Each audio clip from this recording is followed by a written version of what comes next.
माननीय अध्यक्ष जी, मैं राष्ट्रपति जी के अभिभाषण पर धन्यवाद देने के लिए खड़ा हूं।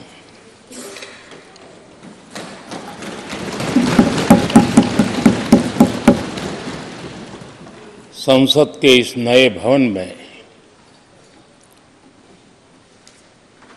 जब आदरणीय राष्ट्रपति जी हम सबको संबोधित करने के लिए आई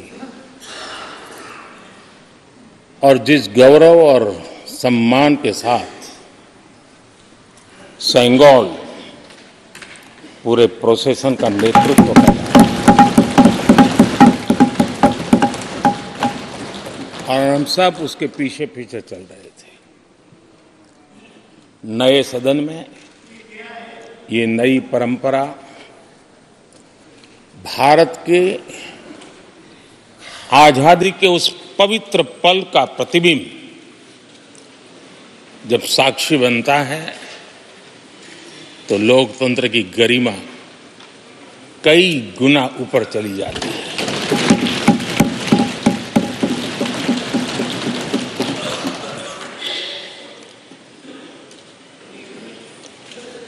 ये 75वां गणतंत्र दिवस, इसके बाद संसद का नया भवन, सेंगोल की अगुवाई, ये सारा दृश्य अपने आप में बहुत ही प्रभावी था। मैं जब वहां से पूरे कार्यक्रम को मैं भागीदारी कर रहा था, यहां से तो उतना हमें भव्यता नजर नहीं आती है, लेकिन वहां सब मैंने देखा कि वाकई नए सदन में इस गरिमापूर्ण उपस्थिति में राष्ट्रपति, उपराष्ट्रपति जी और आप, हम सब के मन को प्रभावित करने वाला वो दृश्य हमेशा हमेशा याद है।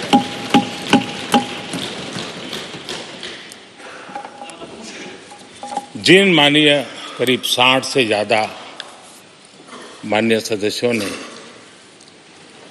राष्ट्रपति जी के आभार प्रस्ताव पर अपने अपने विचार रखे हैं, मैं विनम्रता के साथ अपने अपने विचार व्यक्त करने वाले सभी अपने माननीय सांसदगण का आभार व्यक्त करता हूं। मैं विशेष रूप से विपक्ष ने जो संकल्प लिया है उसकी सराहना करता हूं। उनके भाषण के एक एक बात से मेरा और देश का विश्वास पक्का हो गया है कि इन्होंने लंबे अरसे तक वहां रहने का संकल्प लिया।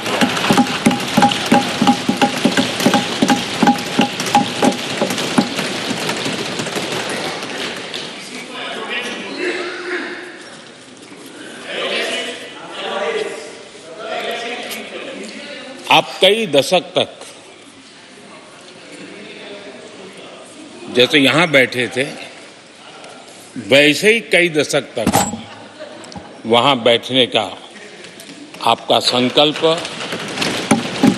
और जनता जनार्दन तो ईश्वर का रूप होती है, और आप लोग जिस प्रकार से इन दिनों मेहनत कर रहे हैं, मैं पक्का मानता हूं कि ईश्वर रूपी जनता जनार्दन आपको जरूर आशीर्वाद देगी और आप जिस ऊंचाई पे हैं उससे भी अधिक ऊंचाई पर जरूर पहुंचेंगे और अगले चुनाव में दर्शक दिशा में दिखेंगे।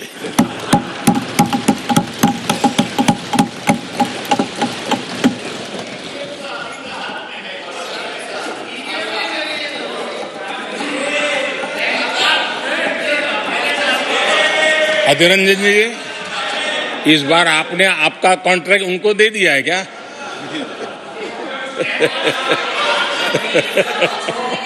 ये हमारे गीता में बोलते हैं कि अहंकारम बलम दर्पम। आपने इन्हीं चीजों को पचाया है।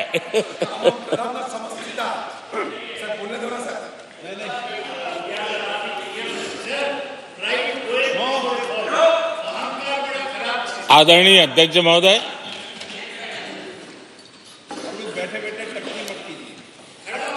मैं देख रहा हूं कि आप में से बहुत लोग चुनाव लड़ने का हौसला भी खो चुके हैं। और मैंने सुना है बहुत लोग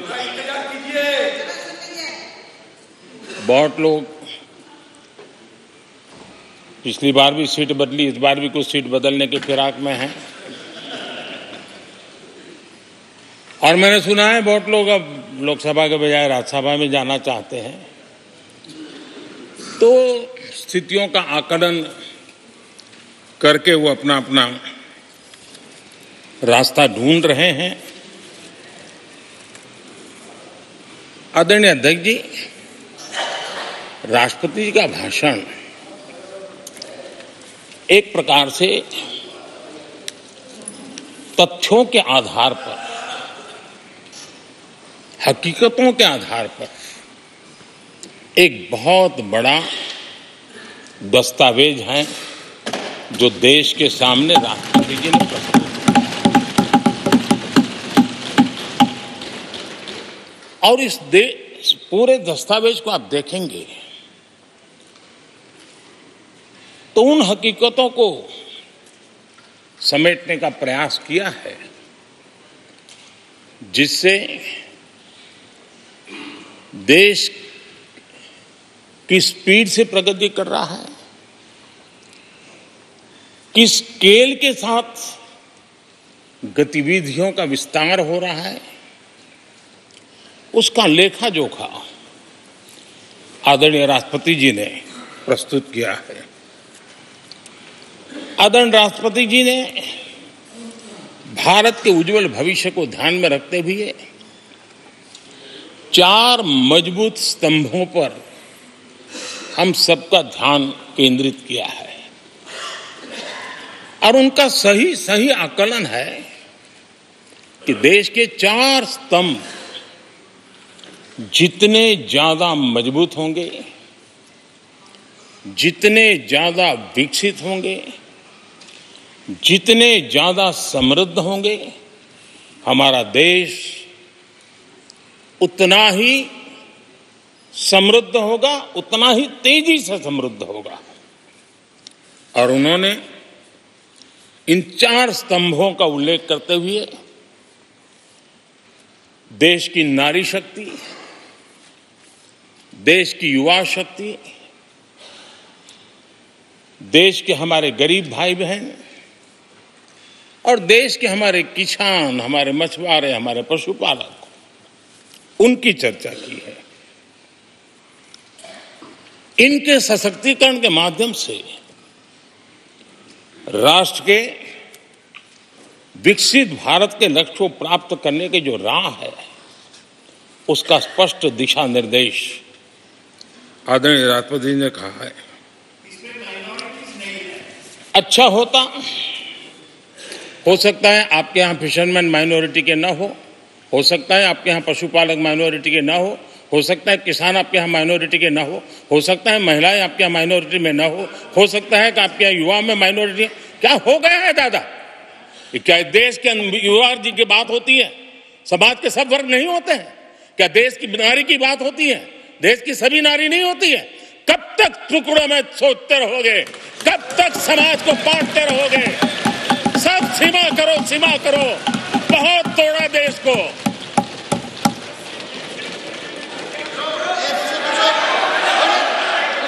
आदरणीय अध्यक्ष जी, अच्छा होता कि जाते जाते तो कम से कम इस चर्चा के दरमियान कुछ सकारात्मक बातें होती, कुछ सकारात्मक सुझाव आते, लेकिन हर बार की तरह आप सब साथियों ने देश को बहुत निराश किया, क्योंकि आपकी सोच की मर्यादा देश समझ पा रहा है और उसको बार बार दर्द होता है कि ये दशा है इनकी सोचने की मर्यादा इतनी है। आदरणीय अध्यक्ष जी, नेता तो बदल गए, लेकिन टेप रिकॉर्डर वही बज रही है, वही बातें, कोई नई बात आती नहीं, और पुरानी ढपली और पुराना राग वही चलता रहता है आपका। चुनाव का वर्ष था, थोड़ी मेहनत करते, कुछ नया निकाल करके लाते, जनता को जरा संदेश दे पाते, उसमें भी फेल गए आप। चलिए, ये भी मैं सिखाता हूं। आदरणीय अध्यक्ष जी, आज विपक्ष की जो हालत होगी ना, इसकी सबसे दोषी कांग्रेस पार्टी है।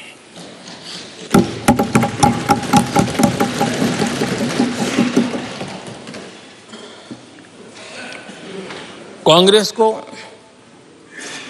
एक अच्छा विपक्ष बनने का बहुत बड़ा अवसर मिला, और 10 साल कम नहीं होते, लेकिन 10 साल में उस दायित्व को निभाने में भी वे पूरी तरह विफल गए। और जब खुद विफल हो गए तो विपक्ष में और भी होनहार लोग हैं, उनको भी उभरने नहीं दिया, क्योंकि फिर मामला और गड़बड़ हो जाए। इसलिए हर बार यही करते रहे कि और भी विपक्षी जो तेजस्वी लोग हैं उनको दबा दिया जाए। हाउस में कई यंग हमारे माननीय सांसदगण हैं, उत्साह भी उमंग भी है, लेकिन अगर वो बोलें, उनकी छवि उभर जाए, तो शायद किसी की छवि बहुत दब जाए। उस चिंता में इस यंग जनरेशन को मौका न मिले, हाउस को ही चलने नहीं दिए गए। यानी एक प्रकार से इतना बड़ा नुकसान कर दिया है, खुद का भी, विपक्ष का भी, संसद का भी और देश का भी। और इसलिए, और मैं हमेशा चाहता हूं कि देश को एक स्वस्थ अच्छे विपक्ष की बहुत जरूरत है। प्रधानमंत्री जी, बात करिए ना, वहाँ प्रेसिडेंशियल आते तो बात कीजिए ना।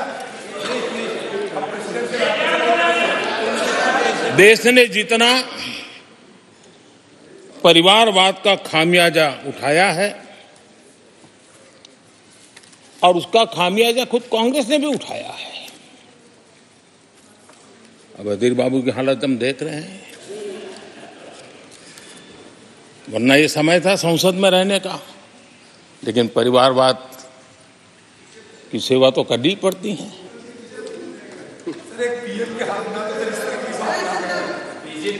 आदरणीय अध्यक्ष जी, अब हालत देखिए, हमारे खड़गे जी इस सदन से उस सदन शिफ्ट हो गए,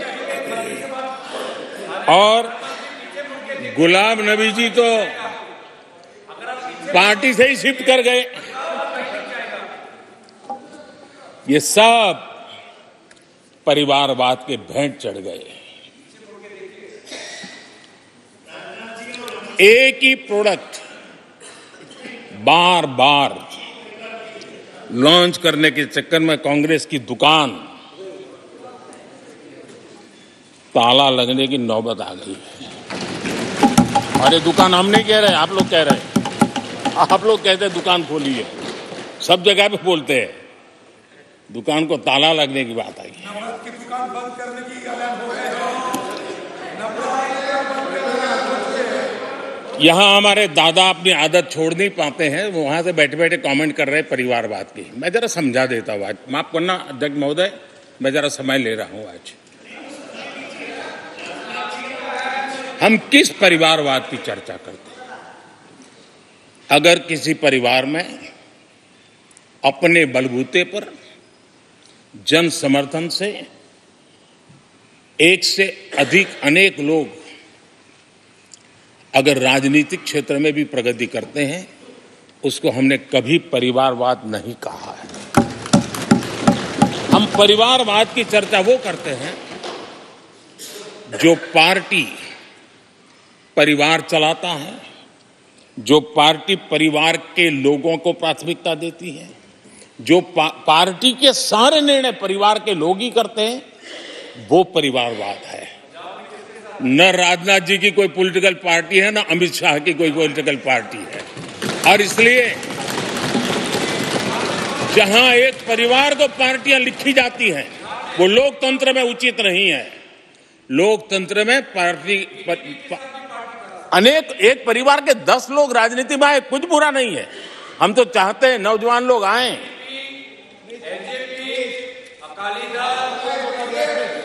हम भी चाहते हैं ये इसकी चर्चा करिए। हमारे साथ आपके साथ मेरा विषय नहीं है। देश के लोकतंत्र के लिए परिवारवादी राजनीति, पारिवारिक पार्टियों की राजनीति, ये हम सबकी चिंता का विषय होना चाहिए। और इसलिए मैं किसी परिवार के 2 लोग अगर प्रगति करते हैं, उसको तो मैं स्वागत करूंगा। 10 लोग प्रगति करें, मैं स्वागत करूंगा। देश में जितनी नई पीढ़ी अच्छे लोग आए, स्वागत योग्य है। सवाल यह है कि परिवार ही पार्टियां चलाती है। पक्का है कि ये अध्यक्ष नहीं होगा तो उसका बेटा होगा, ये नहीं होगा तो उसका बेटा होगा। ये लोकतंत्र का खतरा है। और इसलिए अच्छा हुआ दादा, थैंक यू। ये विषय कभी बोलता नहीं था, आज बोल दिया मैंने। आदरणीय अध्यक्ष जी, एक ही प्रोडक्ट को बार बार लॉन्च करने का भरपूर प्रयास हो रहा है।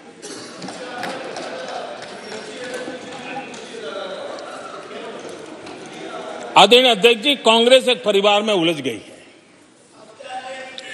देश के करोड़ों परिवार की आकांक्षाएं और उपलब्धियां वो देख पा ही नहीं रहे, देख सकते नहीं, अपने परिवार के बाहर देखने की तैयारी नहीं है। और कांग्रेस में एक कैंसिल कल्चर डेवलप हुआ है। कुछ भी है कैंसिल, कुछ भी है कैंसिल। ये एक ऐसे कैंसिल कल्चर में कांग्रेस फंस गई है। अगर हम कहते हैं मेक इन इंडिया, तो कांग्रेस कहती है कैंसिल। हम कहते हैं आत्मनिर्भर भारत, कांग्रेस कहती है कैंसिल। हम कहते हैं वोकल फॉर लोकल, कांग्रेस कहती है कैंसिल। हम कहते हैं वंदे भारत ट्रेन, कांग्रेस कहती है कैंसिल। हम कहते हैं संसद की नई इमारत, कांग्रेस कहती है कैंसिल। यानी मैं हैरान हूं, ये कोई मोदी की उपलब्धियां नहीं है, देश की उपलब्धियां है।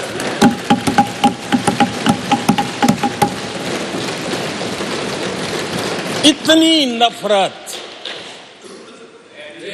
कब तक पाले रखोगे? और उसके कारण देश की सफलताएं, देश के अचीवमेंट, उसको भी कैंसिल करके आप बैठ गए हो।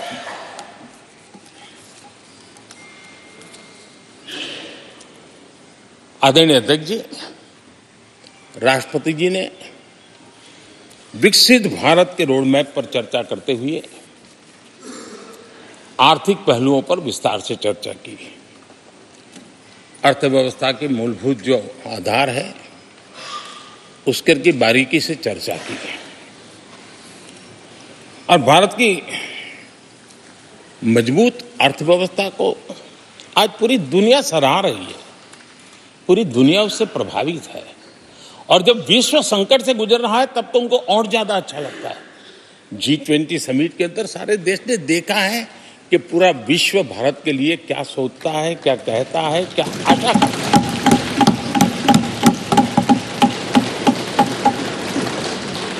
और इन सारे 10 साल के कार्यकाल के अनुभव के आधार पर आज की मजबूत अर्थव्यवस्था को देखते हुए जिस तेज गति से भारत विकास कर रहा है, उसकी बारीकियों को जानते हुए मैं विश्वास से कहता हूं, और इसीलिए मैंने कहा है कि हमारे तीसरे टर्म में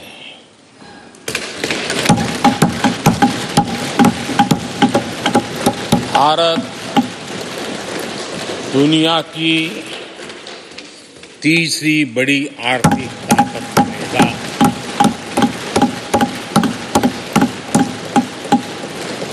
और ये मोदी की गारंटी है।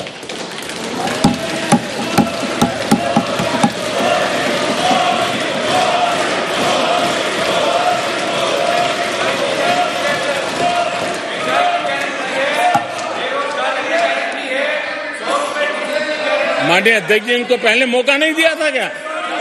सबको मौका दिया है ना? हाँ,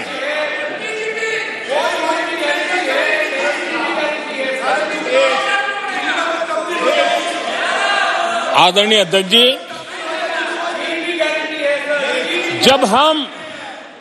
जब हम दुनिया की तीसरी बड़ी आर्थिक शक्ति बनकर के उभरेंगे कहते हैं, तो हमारे विपक्ष में बैठे कुछ साथी कैसा कुतर्क देते हैं। वो कहते हैं इसमें क्या है, ये तो अपने आप हो जाएगा। क्या कमाल है आप लोगों की। मोदी का क्या है, ये तो अपने आप हो जाएगी। मैं जरा सरकार की भूमिका क्या होती है इस सदन के माध्यम से देश को और विशेष करके देश के युवा मन को बताना चाहता हूं, देश की युवा शक्तियों को बताना चाहता हूं कि होता कैसे है और सरकार की भूमिका क्या होती है। आदरणीय अध्यक्ष जी, 10 साल पहले 2014 में फरवरी महीने में जो इंटरिम बजट आया था, उस समय कौन लोग बैठे थे आपको तो मालूम ही है, देश को ही मालूम है। जो 10 साल पहले इंटरिम बजट आया था, उसे पेश करते समय उस समय के वित्त मंत्री ने जो कहा था, मैं उसको कोट कर रहा हूं, और एक एक शब्द बड़ा मूल्यवान है जी। जब आप लोग कहते हैं ना कि तो अपने आप तीसरे नंबर पर जा ही जाएगा, ऐसा कहते हैं, उनको जरा समझना चाहिए। ये उन्होंने क्या कहा था, I now wish to look forward and outline a vision for the future. Vision for the future. पूरे ब्रह्मांड के सबसे बड़े अर्थशास्त्री बोल रहे थे। I now wish to look forward and outline a vision for the future. आगे कहते हैं, I wonder how many have noted the fact that India's economy, in terms of the size of its GDP, is the 11th largest in the world. यानी 2014 में 11 number पहुंचने पर क्या गौरवगान होता था। आज 5 पर पहुंच गए और आपको क्या हो गया, आदरणीय अध्यक्ष जी, आदरणीय अध्यक्ष जी, आदरणीय अध्यक्ष जी, आदरणीय अध्यक्ष जी, आदरणीय अध्यक्ष जी, आदरणीय अध्यक्ष जी, मैं आगे पढ़ रहा हूं। गोगोई जी, थैंक यू, आपने अच्छा कहा। मैं आगे पढ़ रहा हूं, ध्यान से सुनिए साथियों, ध्यान से सुनिए। उन्होंने कहा था is the 11th largest in the world. बड़ा गौरव का बात था। There are great things in the store. आगे वो कह रहे हैं, there are great things in store. फिर आगे कहते हैं, there is a well argued view that in the next 3 decades, India's nominal GDP will take the country to the 3rd rank after the US and China. उस समय ये ब्रह्मांड के बड़े अर्थशास्त्री कह रहे थे कि तीसरे नंबर पर 30 साल में हम पहुंच जाएंगे। 30 साल और फिर कहा था ये मेरा विजन जो मैं मनमोहन सिंह नहीं थे उस वक्त, देखो मनमोहन सिंह नहीं थे। बहुत लोग हैं जो ये ख्यालों में रहते हैं वो ब्रह्मांड के सबसे बड़ी अर्थशक्ति है। ये लोग 2014 में कह रहे हैं और विजन क्या देखते हैं 2044 यानी 2044 तक तीसरी अर्थव्यवस्था की बात। ये इनकी सोच, ये इनकी मर्यादा, सपना भी देखने का सामर्थ्य खो चुके थे लोग। संकल्प तो दूर की बात थी। 30 साल का इंतजार करने के लिए मेरे देश की युवा पीढ़ी को कह कर गए थे, लेकिन हम आज आपके सामने विश्वास से खड़े हैं, इस पवित्र सदन में खड़े हैं और मैं आपको विश्वास दिलाता हूं कि 30 साल हम नहीं लगने देंगे। ये मोदी की गारंटी है। मेरे तीसरे कार्यकाल में देश दुनिया की तीसरी आर्थिक शक्ति बन जाए।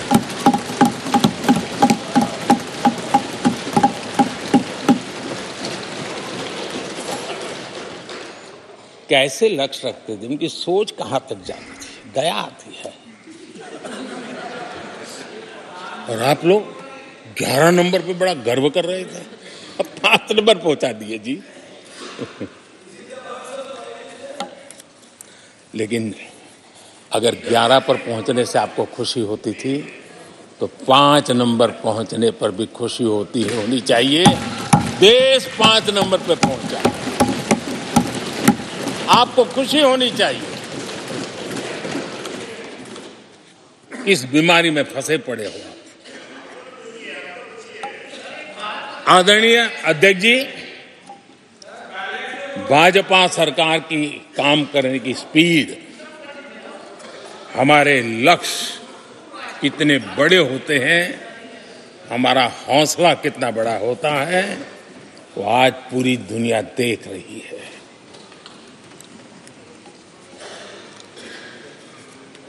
और आदरणीय अध्यक्ष जी, एक कहावत है हमारे उत्तर प्रदेश में, खास एक कहावत कही जाती है, 9 दिन चले 2.5 कोस।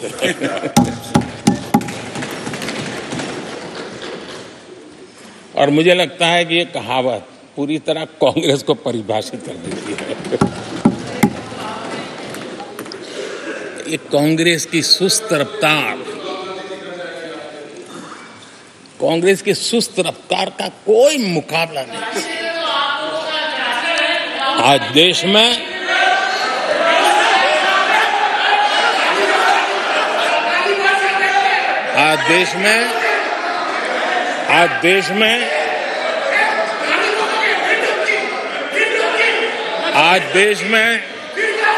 जिस रफ्तार से काम हो रहा है, कांग्रेस सरकार इस रफ्तार की कल्पना भी नहीं कर सकती। आदरणीय अध्यक्ष जी, शहरी गरीबों के लिए हमने गरीबों के लिए 400 घर हमने गरीबों के लिए, आदरणीय अध्यक्ष जी, हमने गरीबों के लिए 4 करोड़ घर बनाए।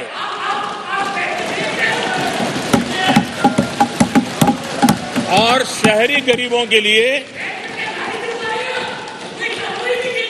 80 लाख पक्के मकान शहरी गरीबों के लिए बने।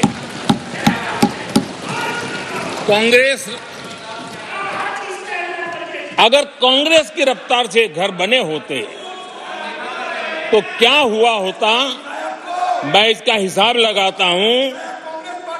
अगर कांग्रेस की जो रफ्तार थी उस प्रकार से चला होता तो 100 साल लगते, इतना काम करने में 100 साल लगते, 5 पीढ़ियां गुजर जाती। आदरणीय अध्यक्ष जी, 10 वर्ष में 40,000 किलोमीटर रेलवे ट्रैक का इलेक्ट्रिफिकेशन हुआ।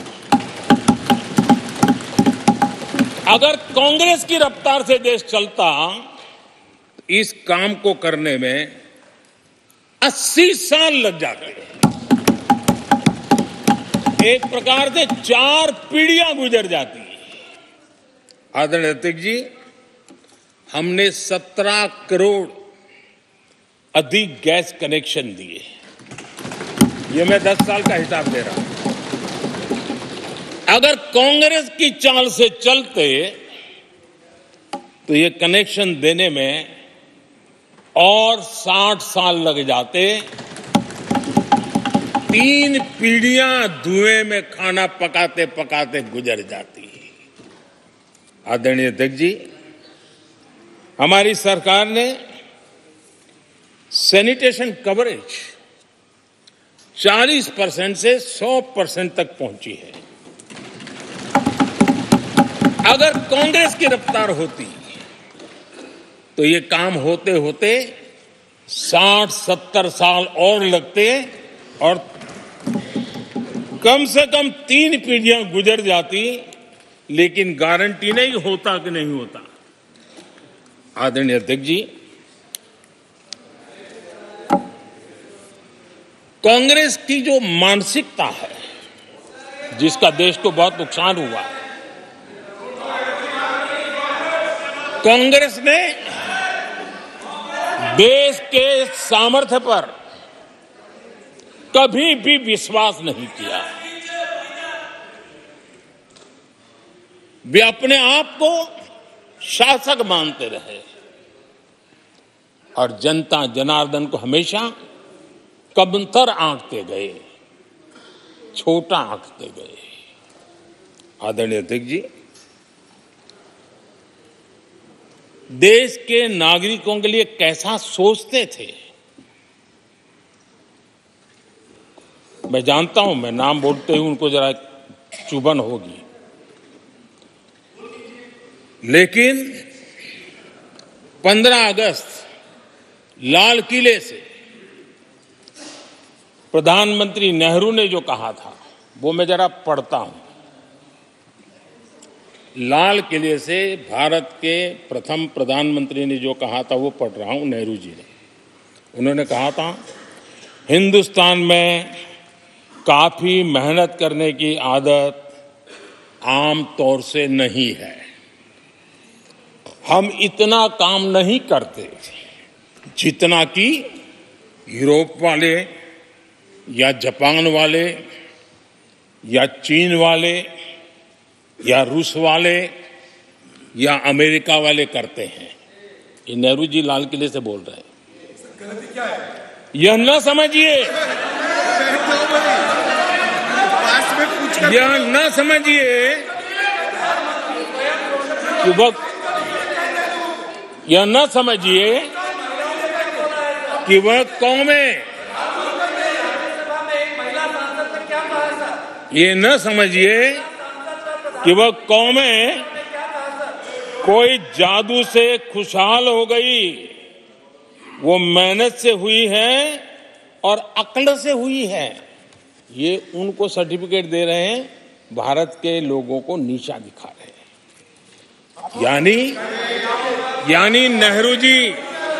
यानी नेहरू जी की भारतीयों के प्रति सोच थी कि भारतीय आलसी है। नेहरू जी की भारतीयों के लिए सोच थी कि भारतीय कम अक्ल के लोग होते हैं। और आदरणीय अध्यक्ष जी,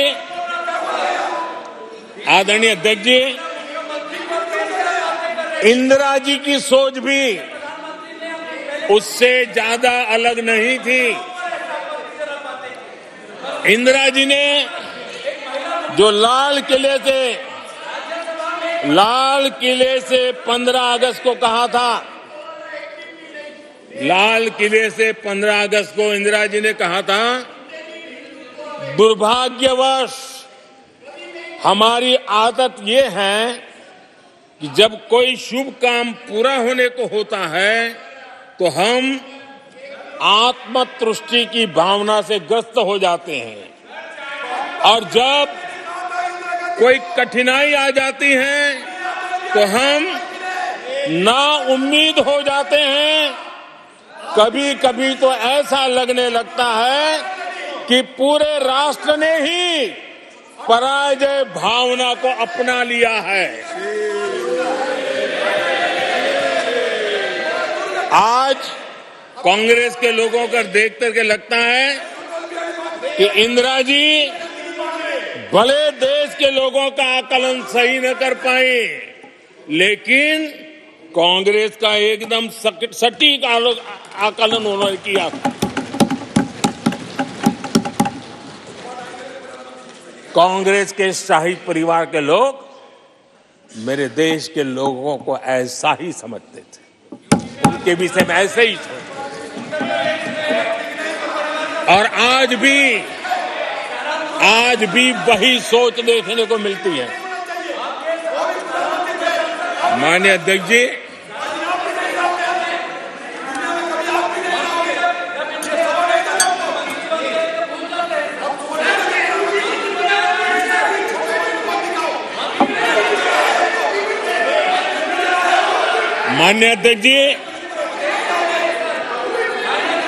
कांग्रेस का विश्वास हमेशा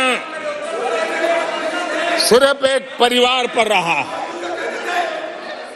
एक परिवार के आगे वो न कुछ सोच सकते हैं, न कुछ देख सकते हैं। कुछ दिन पहले भानुमति का कुनबा जोड़ा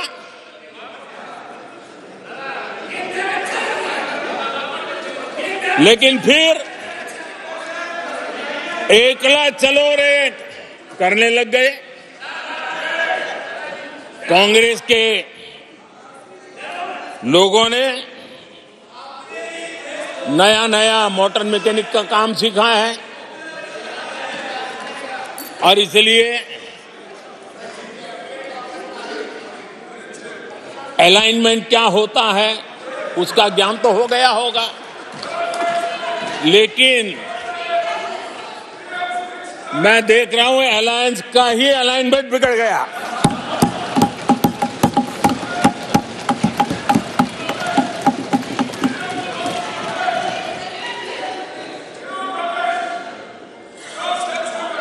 इनको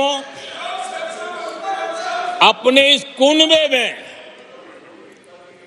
अगर एक दूसरे पर विश्वास नहीं है तो ये लोग देश पर विश्वास कैसे करेंगे।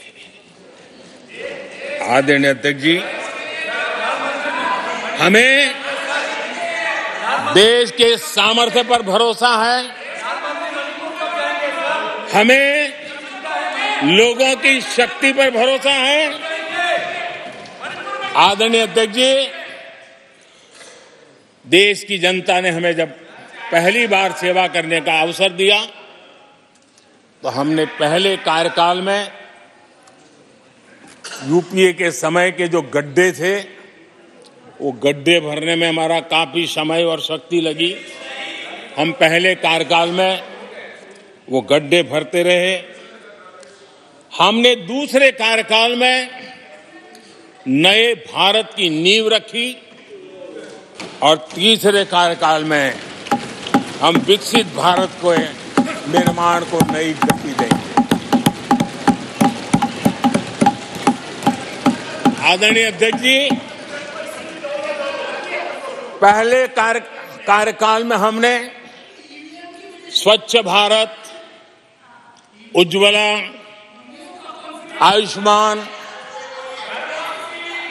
आयुष्मान भारत, बेटी बचाओ बेटी पढ़ाओ,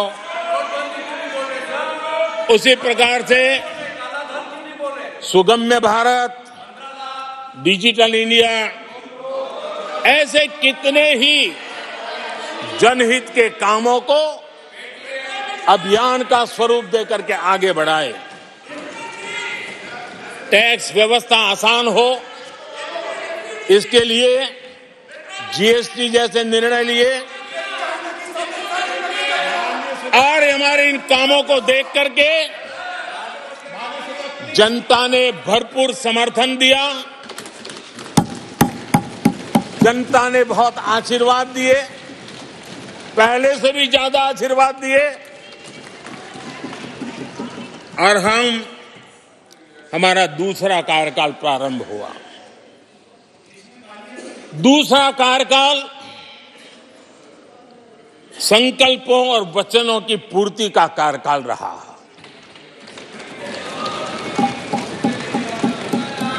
जिन उपलब्धियों का देश लंबे समय से इंतजार कर रहा था, वो सारे काम हमने दूसरे कार्यकाल में पूरे होते देखे। हम सबने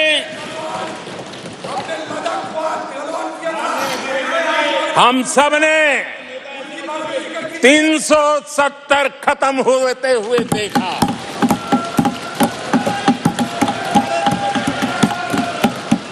इन्हीं माननीय सांसदों के आंखों के सामने और उनके वोट की ताकत से 370 गया।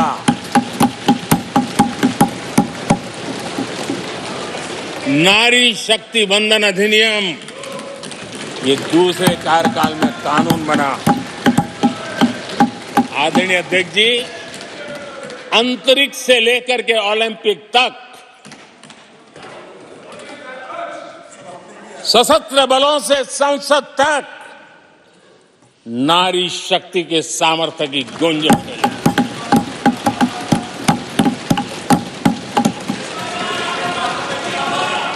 ये नारी शक्ति के सशक्तिकरण को आज देश ने देखा है। आदरणीय अध्यक्ष जी, उत्तर से दक्षिण तक, पूरब से पश्चिम तक लोगों ने दशकों से अटकी भटकी लटकी योजनाओं को समयबद्ध तरीके से पूरे होते हुए देखा। आदरणीय अध्यक्ष जी, अंग्रेजी शासन के पुराने दंड प्रधान कानूनों से हम प्लीज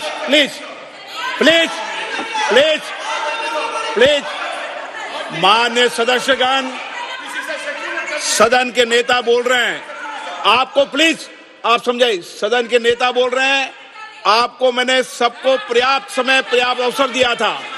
यह तरीका गलत है, यह हमें मर्यादा बना के रखना पड़ेगा। प्लीज बैठे बैठे कोई टिप्पणी नहीं करेगा। Please please please please no, गलत तरीका, गलत तरीका। माननीय प्रधानमंत्री जी,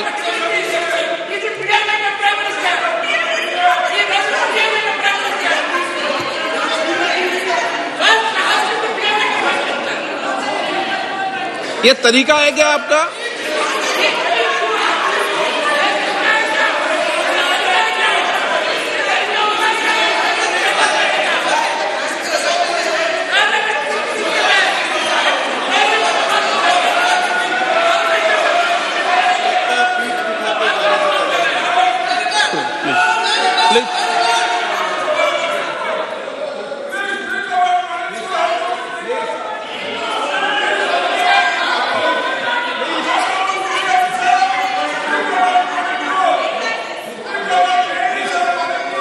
आदरणीय अध्यक्ष जी,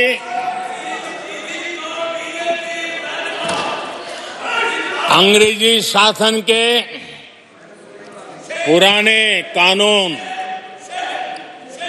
जो दंड प्रधान थे, उन दंड प्रधानों से के कानूनों से हट करके हमने न्याय संहिता तक प्रगति की।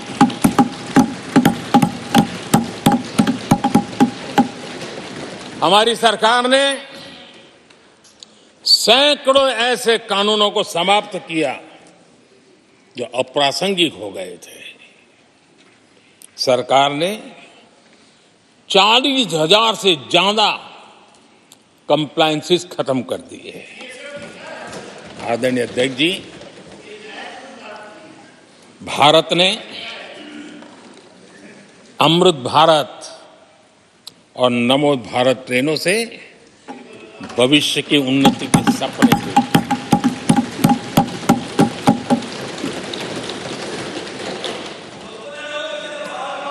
आदरणीय अध्यक्ष जी, देश के गांव-गांव ने, देश के कोटि-कोटि जनों ने विकसित भारत की संकल्प यात्रा देखी है और सैचुरेशन के पीछे कितनी मेहनत की जाती है, उसके हक की चीज उसको मिले, उसके दरवाजे दस्तक देकर के देने का प्रयास देश पहली बार देख रहा है।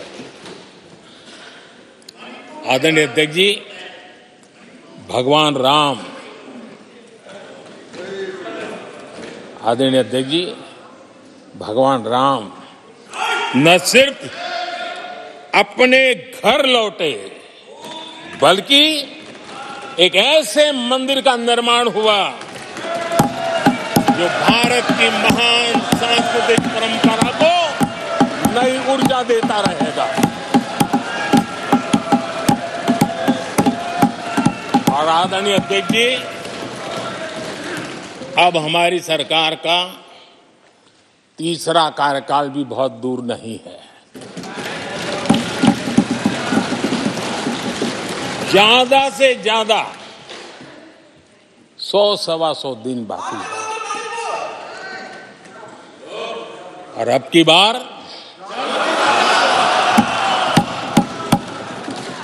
पूरा देश कह रहा है, अब की बार खड़गे जी भी कह रहे हैं। लेकिन अध्यक्ष जी, मैं आमतौर पर ये आंकड़े के चक्कर में नहीं पड़ता हूं, लेकिन मैं देख रहा हूं देश का मिजाज एनडीए को तो 400 पार कर ही के रहेगा, लेकिन भारतीय जनता पार्टी को 370 सीट अवश्य देगा।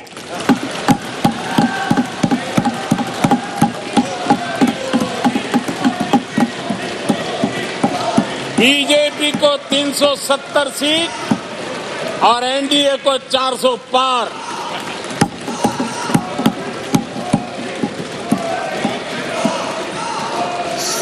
सभा की कार्रवाई इस विषय की समाप्ति तक बढ़ा दी जाए।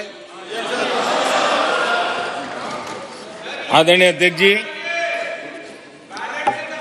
हमारा तीसरा कार्यकाल बहुत बड़े फैसलों का होगा।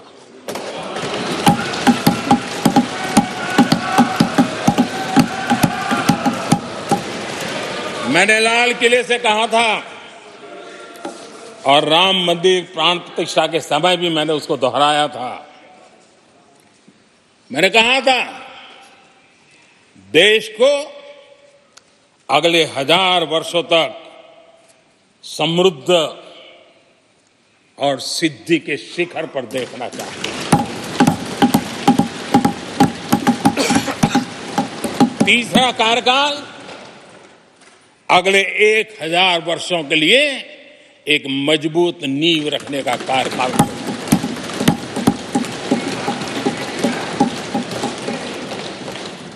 आदरणीय अध्यक्ष जी, मैं भारतवासियों के लिए, उनके भविष्य के लिए बहुत ही विश्वास से भरा हुआ है।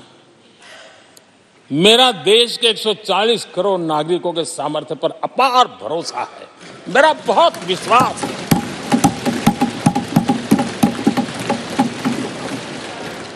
दस वर्षों में 25 करोड़ लोग गरीबी से बाहर आए, ये सामर्थ्य दिखाता है।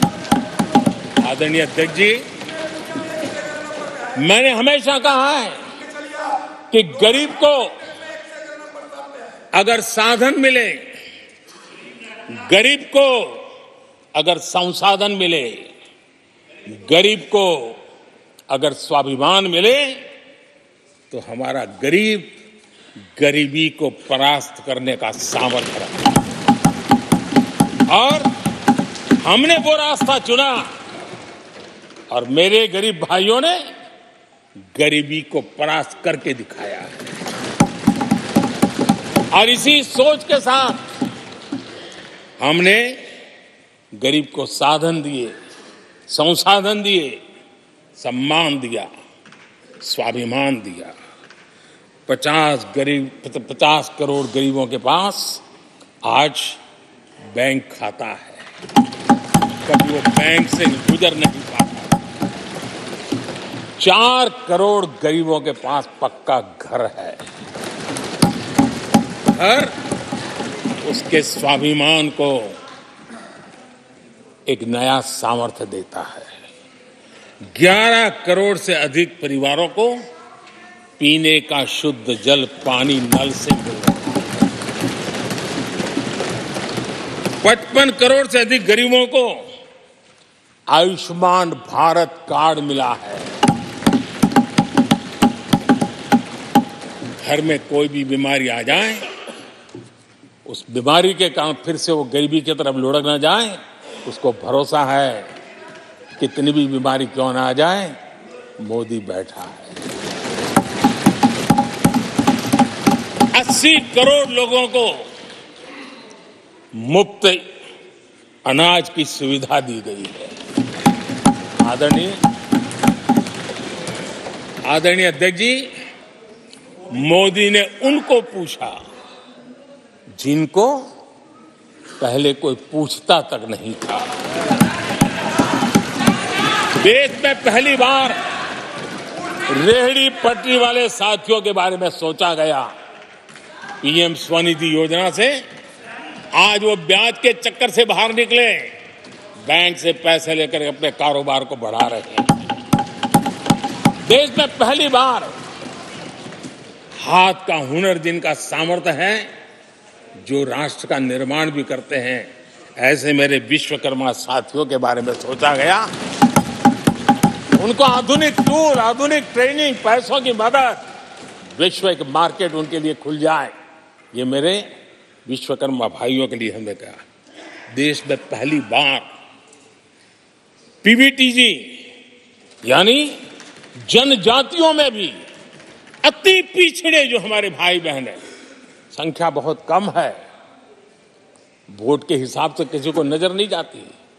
हम वोट से परे हैं, हम दिलों से जुड़े हैं और इसलिए पीवीटीजी जातियों के लिए पीएम जनमन योजना बना करके उनके कल्याण का मिशन मोड में काम उठाया है। इतना ही नहीं, सरहद के जो गांव थे जिनको आखिरी गांव करके छोड़ दिया गया था, हमने वो आखिरी गांव को पहला गांव बना करके विकास की पूरी दिशा बदल दी।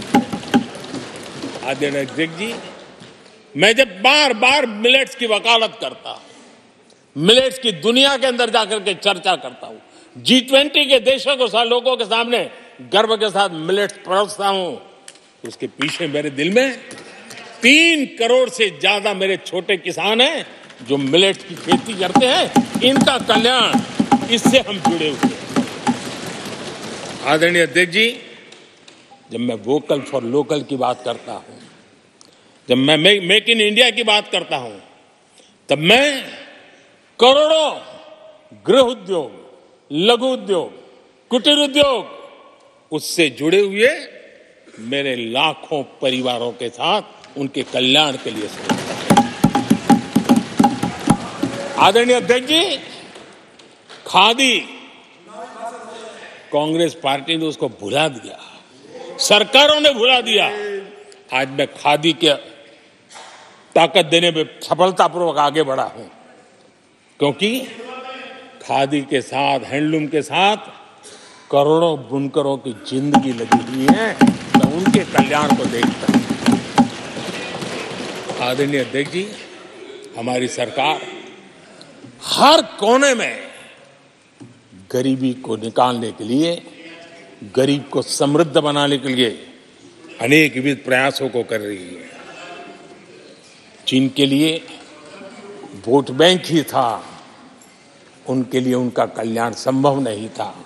हमारे लिए उनका कल्याण राष्ट्र का कल्याण है और इसलिए हम उसी रास्ते पर चल पड़े। आदरणीय अध्यक्ष जी, कांग्रेस पार्टी ने, यूपीए सरकार ने ओबीसी समुदाय के साथ भी कोई न्याय नहीं किया, अन्याय किया। जी, इन लोगों ने ओबीसी नेताओं का अपमान करने में कोई कोर कसर नहीं छोड़ी है। कुछ दिन पहले जब कर्पूरी ठाकुर जी को भारत रत्न दिया, हमने वो सम्मान किया। लेकिन याद करिए, उस कर्पूरी ठाकुर अति पिछड़े समाज से ओबीसी समाज के उस महापुरुष के साथ क्या व्यवहार हुआ था, किस प्रकार से उनके साथ जुल्म किया। 1970 में बिहार के मुख्यमंत्री बने तो उनको पद से हटाने के लिए कैसे कैसे खेल खेले गए थे। उनकी सरकार अस्थिर करने के लिए क्या कुछ नहीं किया गया था। आदरणीय अध्यक्ष जी, कांग्रेस को अति पिछड़ा व्यक्ति बर्दाश्त नहीं हुआ था। 1987 में जब कांग्रेस के पास पूरे देश में उनका झंडा फहरता था, सत्ता ही सत्ता थी, तब उन्होंने कर्पूरी ठाकुर को प्रतिपक्ष के नेता के रूप में स्वीकार करने से मना कर दिया। और कारण क्या दिया? वो संविधान का सम्मान नहीं कर सकते। जिस कर्पूरी ठाकुर ने पूरा जीवन लोकतंत्र के सिद्धांतों के लिए, संविधान की मर्यादाओं के लिए खपा दिया, उनका अपमान करने का काम कांग्रेस पार्टी ने किया था। आदरणीय अध्यक्ष जी,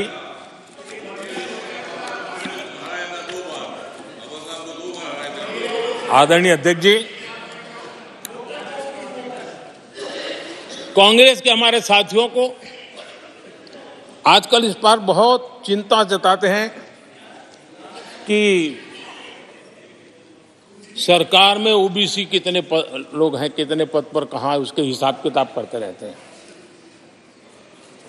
लेकिन मैं हैरान हूं, उनको इतना सबसे बड़ा ओबीसी नजर नहीं आता है। कहां आंखें बंद करके बैठ जाते हैं।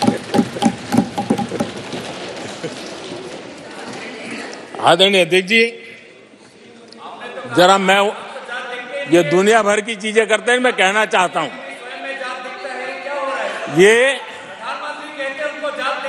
ओबीसी जात ये क्लास है। ये यूपीए के समय एक एक्स्ट्रा कॉन्स्टिट्यूशनल बॉडी बनाई गई थी, जिसके सामने सरकार की कुछ नहीं चलती थी। नेशनल एडवाइजरी काउंसिल, जरा कोई निकाल करके देखे उसमें क्या कोई ओबीसी था क्या? जरा निकाल के देखिए। इतनी बड़ी बड़ी पावरफुल बॉडी बनाई थी और वो तो अपॉइंट कर रहे थे। आदरणीय अध्यक्ष जी, पिछले 10 वर्षों में नारी शक्ति के सशक्तिकरण को लेकर के अनेक विविध कदम उठाए गए हैं। नारी के नेतृत्व में समाज के सशक्तिकरण पर काम किया गया है। आदरणीय अध्यक्ष जी, अब देश की बेटी, हिंदुस्तान में कोई ऐसा सेक्टर नहीं है जहां देश की बेटियों के लिए दरवाजे बंद हो।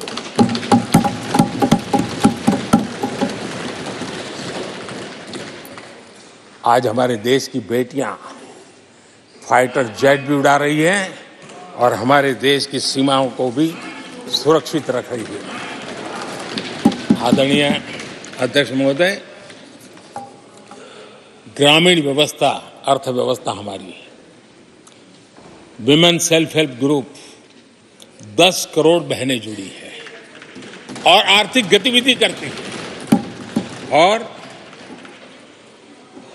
ग्रामीण अर्थव्यवस्था को वो नई ताकत दे रही है।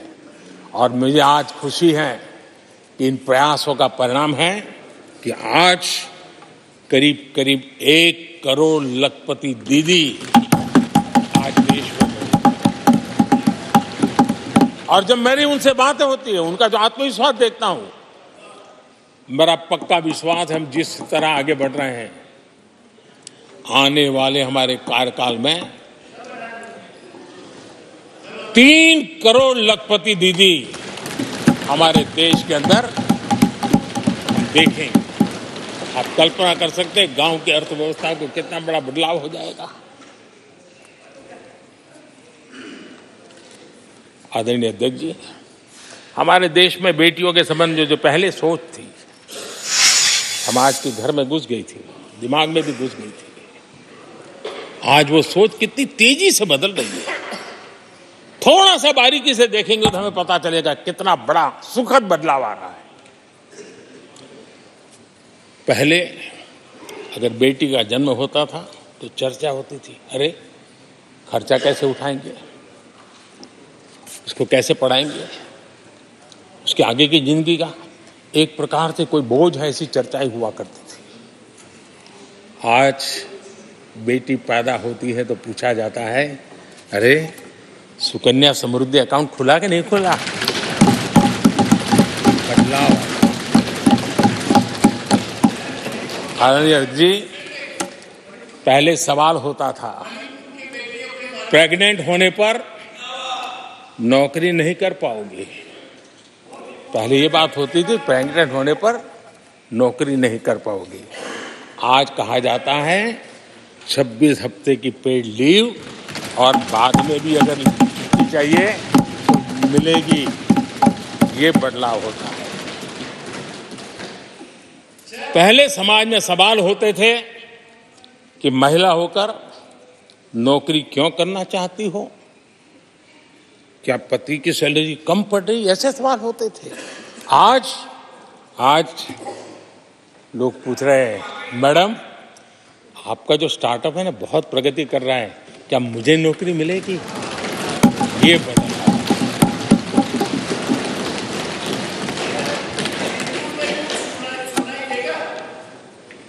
आदरणीय अध्यक्ष जी, एक समय था जब सवाल पूछा जाता था कि बेटी की उम्र बढ़ रही है, शादी कब करोगे। बेटी की उम्र बढ़ रही है, शादी कब करोगे। आज पूछा जाता है, बेटी पर्सनल और प्रोफेशनल दोनों कामों को संतुलित कितना बढ़िया करती हो, कैसे करती हो।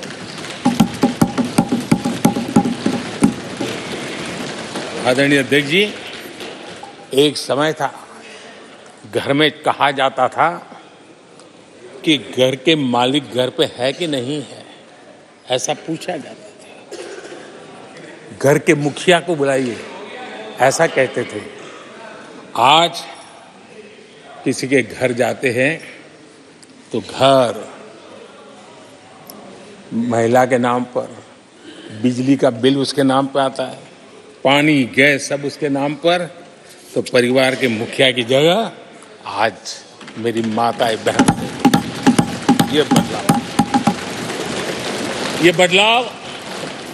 बदलाव अमृतकाल में विकसित भारत का हमारा जो संकल्प है ना, इसकी एक बहुत बड़ी शक्ति के रूप में उभरने वाला है और मैं उस शक्ति के दर्शन कर पा रहा हूं।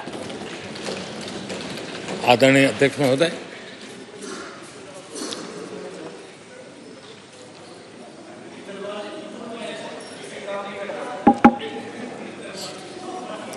किसानों के लिए आंसू बहाने की आदत मैंने बहुत देखी है। किसानों के साथ कैसा कैसा विश्वासघात किया गया है, ये देश ने देखा है। कांग्रेस के समय कृषि के लिए कुल वार्षिक बजट होता था 25,000 करोड़ रुपया। आदरणीय अध्यक्ष जी, हमारी सरकार का बजट है 1.25 लाख करोड़ रुपया। आदरणीय अध्यक्ष जी, कांग्रेस ने अपने 10 साल के कार्यकाल में 7 लाख करोड़ रुपया का धान और गेहूं किसानों से खरीदा था। हमने 10 वर्ष में करीब 18 लाख करोड़ का धान गेहूं। कांग्रेस सरकार ने दलहन और तिलहन की खरीदी नाम मात्र कभी कहीं की हो तो की हो। हमने 1.25 लाख करोड़ रुपए से भी अधिक का दलहन और तिलहन खरीद किया है। हमारे कांग्रेस के साथियों ने पीएम किसान सम्मान निधि का मड़ा उजाया, और जब मैंने मेरी पहली टर्म में ये योजना शुरू की थी तो मुझे याद है कि झूठा नैरेटिव की जो फैशन चल पड़ी है, गांव में जाके कहा जाता था कि देखिए ये मोदी के पैसे मत लेना, ये चुनाव एक बार जीत गया तो सारे पैसे ब्याज समेत तुमसे वापस मांगेगा। ऐसा झूठ फैलाया गया था, किसानों को इतना मूर्ख बनाने की कोशिश की गई थी। आदरणीय अध्यक्ष जी, पीएम किसान सम्मान निधि 2,80,000 करोड़ रुपए हमने भेजे। पीएम फसल बीमा योजना 30,000 रुपया का प्रीमियम, और उसके सामने 1.5 लाख करोड़ रुपया मेरे किसान भाई बहनों को दिया। कांग्रेस ने अपने शासनकाल में कभी भी मछुआरे पशुपालक की तो नामो निशान नहीं था उनके काम में। पहली बार इस देश में मछुआरों के लिए अलग मंत्रालय बना, पशुपालन के लिए अलग मंत्रालय। पहली बार पशुपालक को, मछुआरों को किसान क्रेडिट कार्ड दिया गया ताकि कम ब्याज से उसको बैंक से पैसा मिल सके, वो अपना कारोबार बढ़ा सके। किसान और मछुआरों की चिंता सिर्फ जानवरों की नहीं होती है, जिंदगी का एक महत्वपूर्ण हिस्सा है। आर्थिक चक्र को चलाने में इन पशुओं की भी बहुत बड़ी भूमिका होती है। हमने फुट एंड माउथ डिसीज, उससे हमारे पशुओं को बचाने के लिए 50 करोड़ से ज्यादा टीके लगाए हैं, पहले कभी सोचा नहीं। आदरणीय अध्यक्ष महोदय,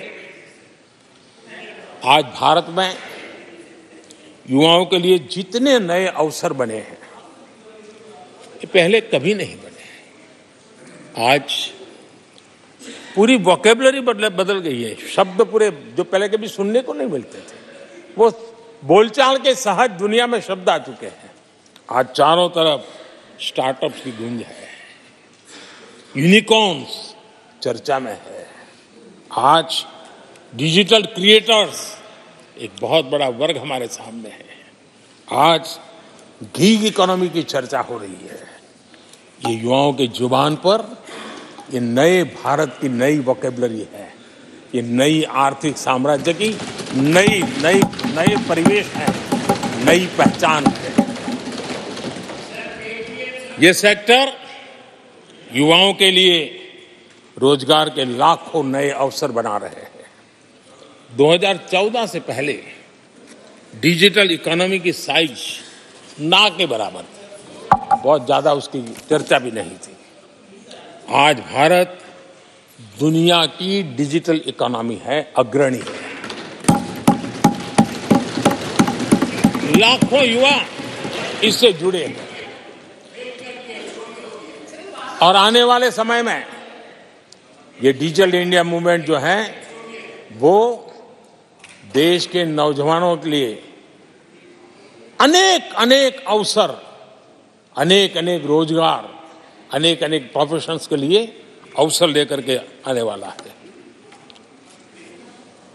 आदरणीय अध्यक्ष जी, आज Bharat made in India phone दुनिया में पहुंच रहे हैं। दुनिया में हम नंबर 2 बन गए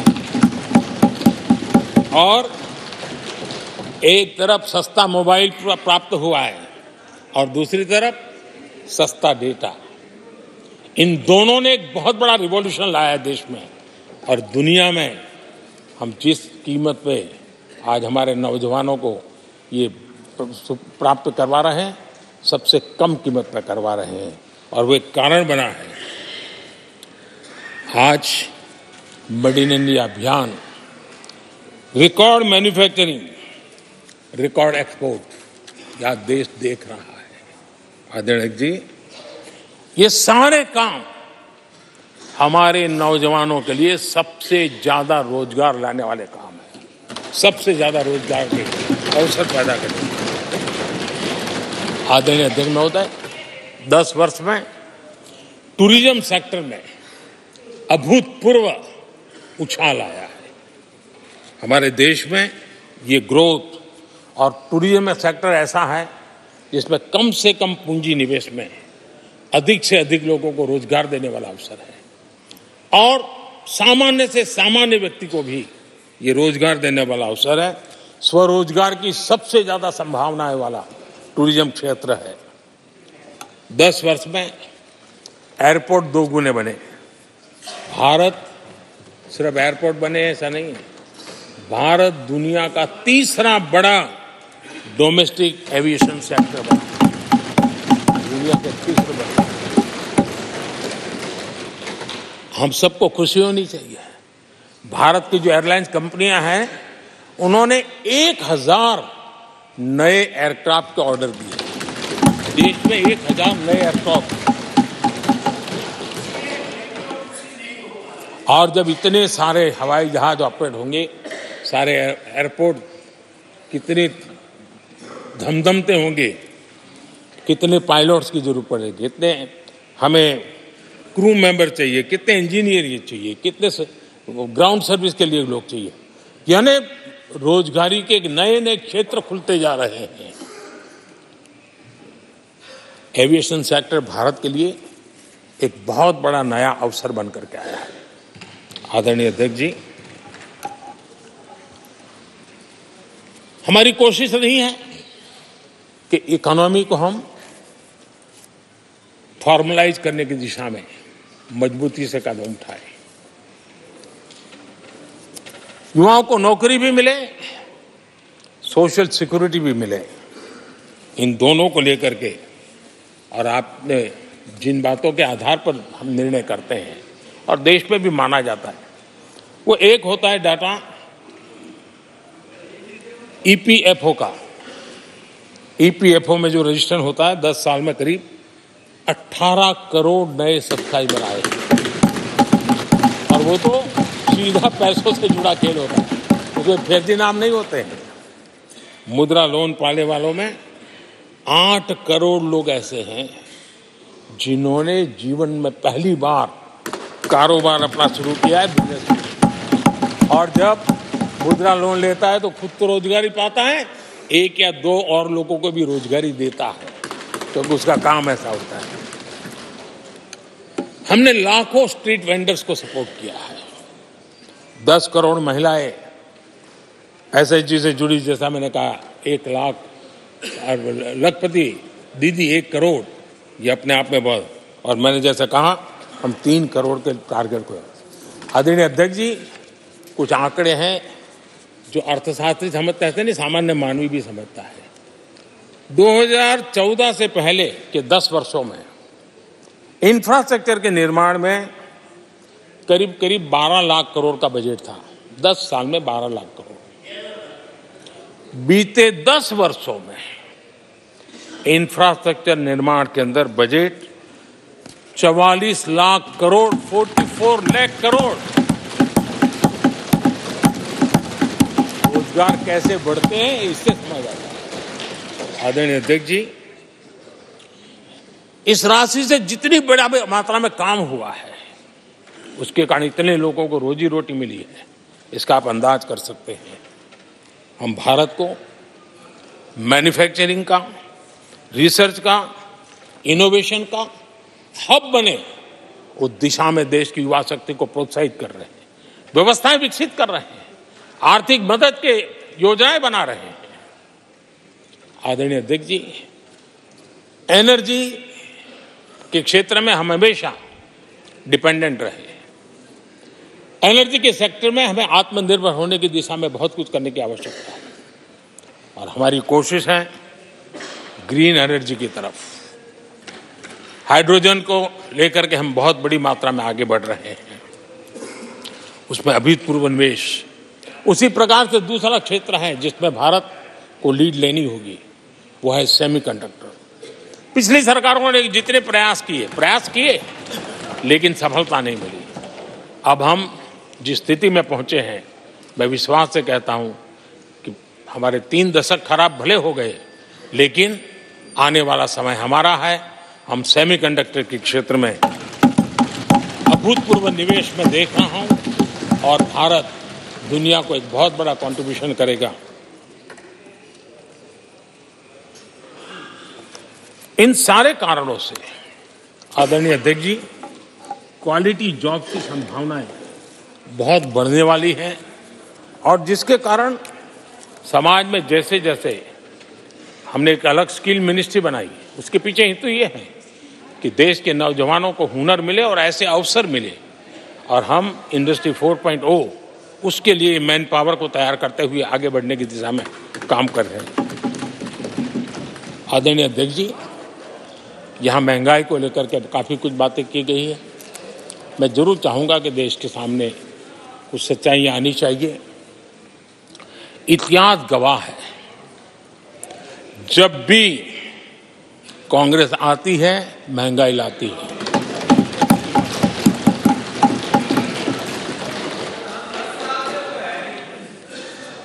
मैं कुछ वक्तव्य इस सदन में आज कहना चाहता हूं और किसी की आलोचना करने के लिए नहीं कह रहा हूं, लेकिन हो सकता है कि हमारी बात जो समझ नहीं पाते हैं वो अपने लोगों की बात को समझने का प्रयास करेंगे। कहा गया था कभी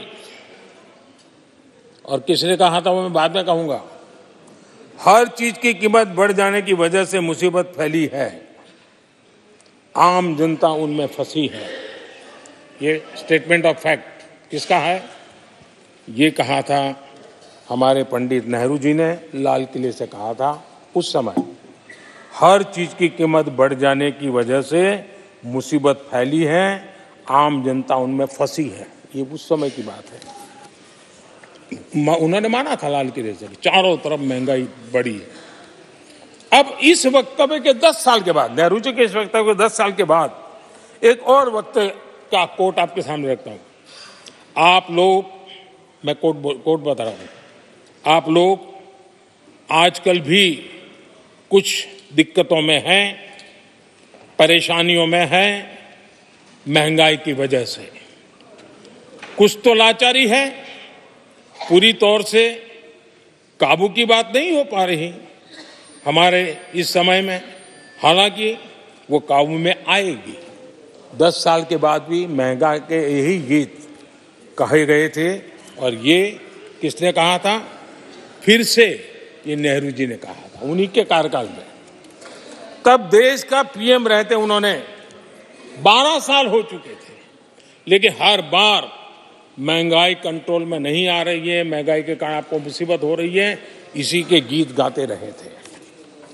आदरणीय अध्यक्ष जी, अब मैं एक और भाषण का हिस्सा पढ़ रहा हूं। जब देश आगे बढ़ता है तो कुछ हद तक कीमतें भी बढ़ती हैं। हमको ये भी देखना है कि जो भी आवश्यक वस्तु हैं उनकी कीमत को कैसे थामे। ये किसने कहा था? इंदिरा गांधी जी ने कहा था। 1974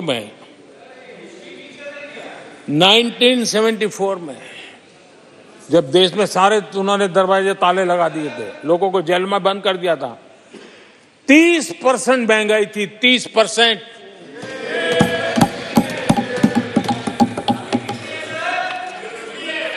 आदरणीय अध्यक्ष जी,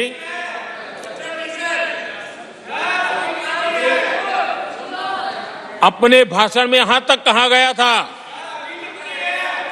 क्या कहा था, आप चौंक जाएंगे। उन्होंने कहा था अगर जमीन न हो, यानी कुछ पैदावार के लिए जमीन न हो, तो अपने गमले और कनस्तर में सब्जी उगा लें। ये ऐसी सलाहें उच्च पद पर बैठे हुए लोग दिया करते थे। जब देश में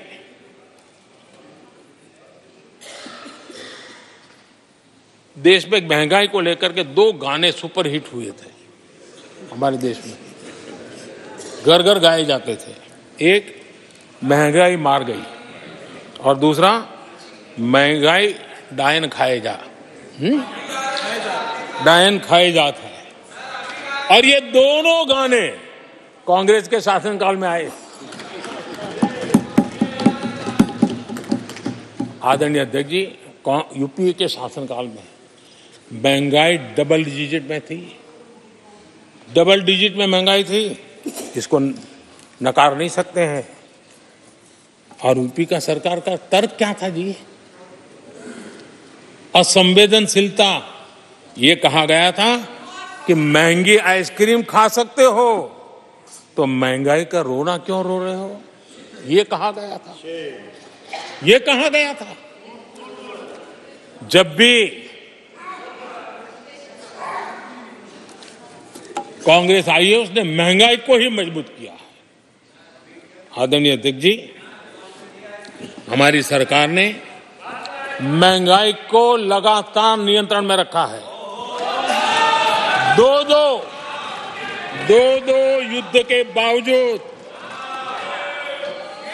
और 100 साल में आए सबसे बड़े संकट के बावजूद महंगाई नियंत्रण में है और हम कर पाए हैं।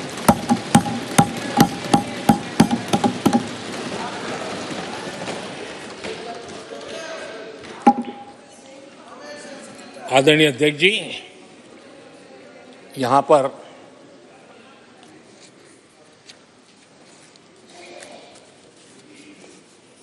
बहुत गुस्सा व्यक्त किया गया। जितना हो सका उतने कठोर शब्द में गुस्सा व्यक्त किया गया। उनका दर्द मैं समझता हूं,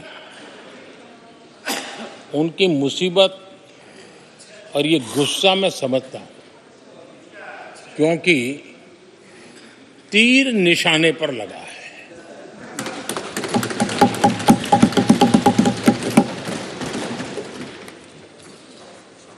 भ्रष्टाचार पर एजेंसियां एक्शन ले रही हैं,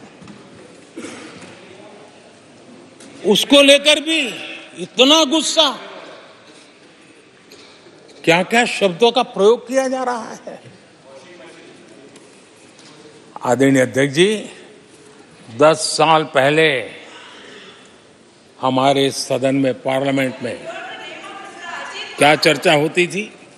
सदन का पूरा समय घोटालों की चर्चा पर जाता था, भ्रष्टाचार की चर्चा पर जाता था, लगातार एक्शन की डिमांड होती थी। सदन यही मांग करता रहता था, एक्शन लो, एक्शन लो, एक्शन लो। वो कालखंड देश ने देखा है, चारों तरफ भ्रष्टाचार की खबरें रोजमर्रा। और आज जब भ्रष्टाचारियों पर एक्शन लिया जा रहा है तो लोग उनका समर्थन में हंगामा करते हैं। आदरणीय अध्यक्ष जी, इनके समय में एजेंसियों का सिर्फ और सिर्फ राजनीतिक उपयोग के लिए उपयोग किया जाता था, बाकी उनको कोई काम करने नहीं दिया जाता था। अब आप देखिए उनके कालखंड में क्या हुआ। पीएमएलए एक्ट के तहत हमने पहले के मुकाबले 2 गुने से अधिक केस दर्ज किए। कांग्रेस के समय में ईडी ने 5,000 करोड़ रुपए की संपत्ति जब्त की। हमारे कार्यकाल में ईडी ने 1 लाख करोड़ रुपए की संपत्ति, देश का लूटा हुआ माल देना ही पड़ेगा। और जिनका इतना सारा माल पकड़ा जाता हो, नोटों के ढेर पकड़े जाते हो, और अधीर बाबू तो बंगाल से आते हैं, देखे हैं नोटों के ढेर उन्होंने, तो किस किस के घर में से पकड़े जाते, किस किस राज्यों में पकड़े जाते थे। ये देश ये नोटों के ढेर देख देख करके चौंक गया है। लेकिन अब जनता को आप मूर्ख नहीं बना सकते। जनता देख रही है कि किस प्रकार से यूपीए सरकार में जो भ्रष्टाचार की बातें होती थी, उसका टोटल 10-15 लाख करोड़ का रहा है, चर्चा होती थी। हमने लाखों करोड़ के घोटाले तो अटकाए, लेकिन उन सारे पैसों को गरीबों के काम लगा दिया, गरीबों के कल्याण के लिए। अब बिचौलियों के लिए गरीबों को लूटना बहुत मुश्किल हो गया है। Direct benefit transfer, Jandhan account, Aadhaar, mobile, उसकी ताकत हमने पहचानी है। 30 लाख करोड़ रुपए से ज्यादा रकम हमने लोगों के खाते में सीधी पहुंचाई। और अगर कांग्रेस के एक प्रधानमंत्री ने कहा था कि 1 रुपया भेजते हैं 15 पैसे पहुंचते हैं, अगर उस हिसाब से मैं देखूं तो हम जो 30 लाख भेजे हैं, अगर उनका जमाना होता तो कितना रुपया कहां चला जाता, इसका हिसाब लगाइए। 15% मुश्किल से लोगों के पास पहुंचता, बाकी सब कहां चला जाता। आदरणीय अध्यक्ष जी, हमने 10 करोड़ फर्जी नाम हटाए हैं। अभी लोग पूछते हैं पहले इतना आंकड़ा था, क्यों कम हुआ? आपने ऐसी व्यवस्था बनाई थी जिस बेटी का जन्म नहीं हुआ उसको आपके यहां से विधवा पेंशन जाते थे। और ऐसे सरकारी योजनाओं को मारने के जो रास्ते थे ना, 10 करोड़ फर्जी नाम बंद किए। ये जो परेशानी है ना इन चीजों की है, क्योंकि रोजमर्रा की काय उनकी बंद हो गई है। आदरणीय अध्यक्ष जी, हमने ये फर्जी नामों को हटाने से करीब करीब 3 लाख करोड़ रुपया फर्जी हाथों में जाने से बचाया, गलत हाथों में जाने से बचाया। देश के टैक्स पेयर का पाई बचाना और सही काम में लगाना, इसके लिए हमने जीवन खपा रखे हैं। आदरणीय अध्यक्ष जी, सभी राजनीतिक दलों को भी सोचने की जरूरत है, और समाज में भी जो लोग बैठे हैं उनको देखने की जरूरत है। आज देश का दुर्भाग्य है, पहले तो क्लासरूम में भी कोई अगर चोरी करता था, किसी की कॉपी करता था, तो वो भी 10 दिन तक अपना मुंह किसी को दिखाता नहीं था।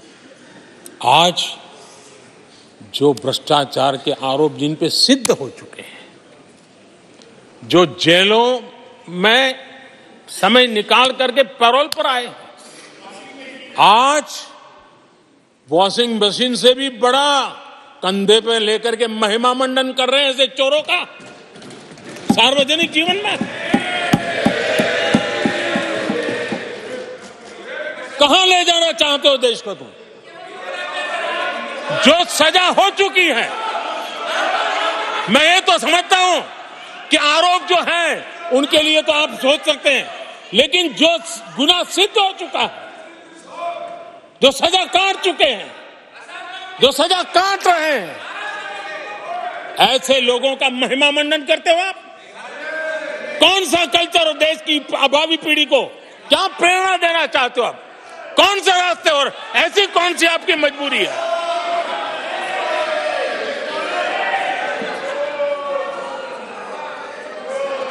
और ऐसे लोगों का महिमा मंडन किया जा रहा है, उनको महान बताया जा रहा है। जहां संविधान का राज है, जहां लोकतंत्र है, माननीय अध्यक्ष जी, बातें लंबी नहीं चल सकती हैं।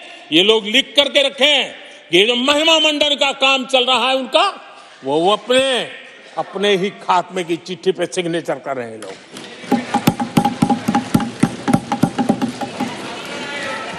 आदरणीय अध्यक्ष जी, जांच करना ये एजेंसियों का काम है। एजेंसियां स्वतंत्र होती हैं और संविधान ने उनको स्वतंत्र रखा हुआ है। और जज करने का काम न्यायाधीश का है। जज करने का काम न्यायाधीश का है और वो अपना काम कर रहे हैं। और अध्यक्ष जी, मैं इस पवित्र सदन में फिर से दोहराना चाहूंगा, जिसको जितना जुल्म मुझ पर करना है कर ले, मेरी भ्रष्टाचार के खिलाफ लड़ाई चलती रहेगी। जिसने देश को लूटा है उनको लौटाना पड़ेगा। जिन्होंने देश को लूटा है उनको लौटाना पड़ेगा। ये मैं देश को इस सदन की पवित्र जगह से वादा करता हूं। जिसको जो आरोप लगाना है लगा लें, लेकिन देश को लूटने नहीं दिया जाएगा और जो लूटा है वो लौटाना पड़ेगा। आदरणीय अध्यक्ष जी, देश सुरक्षा और शांति का एहसास कर रहा है। देश पिछले 10 वर्ष की तुलना में सुरक्षा के क्षेत्र में देश आज वाकई सशक्त हुआ है। आतंकवाद, नक्सलवाद एक छोटे दायरे में अब सिमटा हुआ है।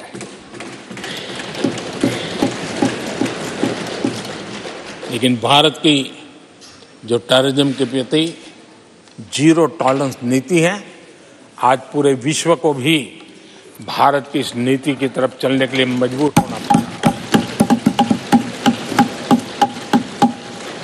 भारत की सेनाएं सीमाओं से लेकर के समंदर तक अपने सामर्थ्य को लेकर के आज भी उसकी थाक है। हमें हमारी सेना के पराक्रम पर गर्व होना चाहिए। हम कितना ही उनके मोरल तोड़ने की कोशिश करें, मुझे मेरी सेना पर भरोसा है। मैंने उनके सामर्थ्य को देखा है। कुछ राजनेता सेना के लिए हल्के फुल्के शब्द बोल दें, इससे मेरे देश की सेना डिमोरलाइज होगी। ये सपनों में कोई रहते तो निकल जाए। देश के मूड को वो खत्म नहीं कर सकते। और किसी के एजेंट बन करके इस प्रकार की भाषा अगर कहीं से भी उठती है, देश कभी स्वीकार नहीं कर सकता है। और जो खुलेआम देश में अलग देश बनाने की वकालत करते हैं,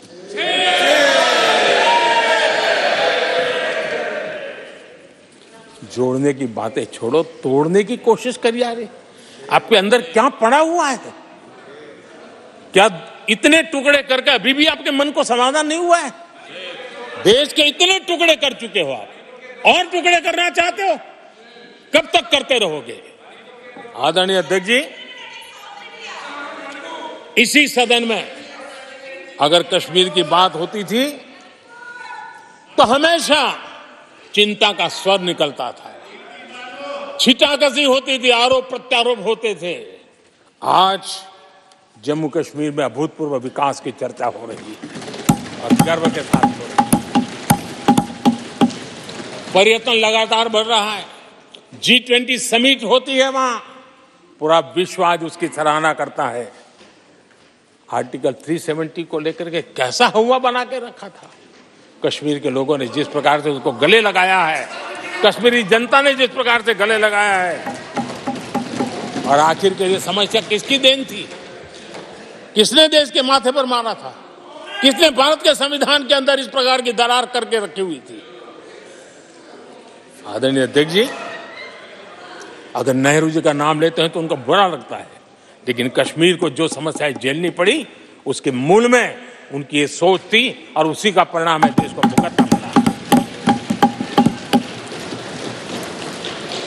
जम्मू कश्मीर के लोगों को, देश के लोगों को नेहरू जी की गलतियों का बहुत बड़ी कीमत चुकानी पड़ी है। आदरणीय अध्यक्ष जी, वो भले गलतियां करके गए, लेकिन हम मुसीबतें झेल करके भी गलतियों सुधारने के लिए हमारी कोशिश जारी रखेंगे। हम रुकने वाले नहीं हैं। हम देश के लिए काम करने के लिए निकले हुए लोग हैं। हमारे लिए नेशन फर्स्ट है। आदरणीय अध्यक्ष जी, मैं सभी राजनीतिक दलों के नेताओं से आग्रह करूंगा, सभी माननीय सदस्यों से आग्रह करूंगा, भारत के जीवन में एक बहुत बड़ा अवसर आया है। वैश्विक परिवेश में भारत के लिए बड़ा अवसर आया है। एक नए आत्मविश्वास के साथ आगे बढ़ने का अवसर आया है। राजनीति अपनी जगह पे होती है, आरोप प्रत्यारोप अपनी जगह पर होता है, लेकिन देश से बढ़कर कुछ नहीं होता है। और इसलिए आइए मैं निमंत्रण देता हूं आपको, कंधे से कंधा मिलाकर के हम देश के निर्माण के लिए आगे बढ़े। राजनीति में किसी भी जगह पर रहते हुए भी राष्ट्र निर्माण में आगे बढ़ने में कोई रुकावट नहीं आती। अब इस राह को मत छोड़िए। मैं आपका साथ मांग रहा हूं, मां भारती के कल्याण के लिए साथ मांग रहा हूं। मैं विश्व के अंदर जो अवसर आया है, उस अवसर को बुलाने के लिए आपका साथ मांगता हूं। मैं आपका सहयोग चाहता हूं 140 करोड़ देशवासियों की जिंदगी को और समृद्ध बनाने के लिए और सुखी बनाने के लिए। लेकिन अगर आप साथ नहीं दे सकते हैं और अगर आपका हाथ ईंटें फेंकने पर ही तुला हुआ है, तो आप लिख करके रखिए, आपकी हर ईंट को मैं विकसित भारत की नींव मजबूत करने के लिए रखा। आपके हर पत्थर को मैं विकसित भारत के जो सपनों को लेकर के आप चले, उसकी नींव मजबूत करने के लिए मैं लगाऊंगा और देश को हम उस समृद्धि की ओर लेके जाएंगे। जितने पत्थर उछाल लीजिए, आपका हर पत्थर भारत के समृद्ध, भारत के विकसित भारत के सपने को समृद्ध बनाने के लिए हर पत्थर को मैं काम में ले लूंगा। ये भी मैं आपको विश्वास दिलाता हूं। आदरणीय अध्यक्ष जी, मैं जानता हूं साथियों की तकलीफें मैं जानता हूं, लेकिन वो जो कुछ भी बोलते हैं मैं दुखी नहीं होता और दुखी होना भी नहीं चाहिए, क्योंकि मैं जानता हूं ये नामदार है, हम कामदार हैं। और हम कामदारों को तो नामदारों से सुनना ही पड़ता है। ये तो नामदार कुछ भी कहते रहें, कुछ भी कहने का उनको तो जन्मजात अधिकार मिले हुए हैं, और हम कामदारों को सुनना होता है। हम सुनते भी रहेंगे और देश को सहेजते भी रहेंगे, देश को आगे बढ़ाते रहेंगे। आदरणीय अध्यक्ष जी, आपने मुझे इस पवित्र सदन में आदरणीय राष्ट्रपति जी के उद्बोधन को समर्थन करने के लिए बोलने का अवसर दिया। मैं आदरणीय राष्ट्रपति जी के उद्बोधन को समर्थन देते हुए, धन्यवाद प्रस्ताव पर आभार व्यक्त करते हुए मेरी वाणी को विराम देता हूं।